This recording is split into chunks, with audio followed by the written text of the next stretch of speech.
રાજ્યસભાના સાંસદ રામ મોકરિયાએ લાંચિયા અધિકારી સામે કડક કાર્યવાહી કરી છે।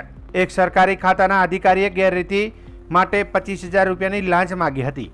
વેપારીએ રામ મોકરિયાને રજૂઆત કરતા 10 મિનિટમાં અધિકારીએ રૂપિયા પરત આપ્યા હતા।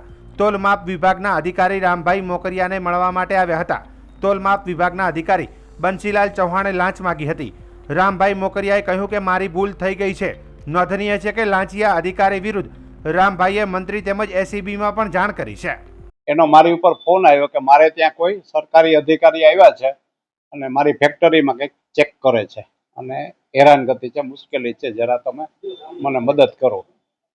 એટલે એ ભાઈને મેં કીધું કે તમારી યારે જે કોઈ છે અધિકારી એને ફોન આપો। એટલે એને મેં કીધું કે ભાઈ આ ભાઈનો જે કંઈ કાયદેસરનો દંડ થતો હોય એ તમે દંડ લઈ લ્યો, બાકી એને હેરાન ન કરતા। એ કે બરાબર છે। એટલે પછી એ જ ભાઈના ફોનમાં મેં પેલાને કીધું કે અધિકારી છે એને ચા પાણી સરભરા કરજો વિવેક ખાતર, પણ બીજી કંઈ હેરાનગતિ નહીં કરે। એ પછી 10 મિનિટ પછી એ વેપારીનો મને ફોન આવ્યો કે ભાઈ આ ભાઈએ મારું કામ પતાવી દીધું, 12,000 રૂપિયા મારો દંડ કર્યો અને કામ પતી ગયું। કે બીજું કંઈ લીધું દીધું તો કે આ 25,000 લઈ ગયા છે મારી પાસે। એટલે એ અધિકારીનો મેં નંબર લઈને એને ફોન કર્યો કે ભાઈ આવી રીતના મેં તમને ભલામણ કરી હતી કે દંડ કરજો પણ બીજું કંઈ હેરાન ન કરતા, તો છતાં તમે આવું કેમ કર્યું? કે મારી ભૂલ થઈ ગઈ, તો એને પૈસા પાછા આપી દો। એટલે ભાઈ એને 10 મિનિટમાં પૈસા પાછા આપી દીધા।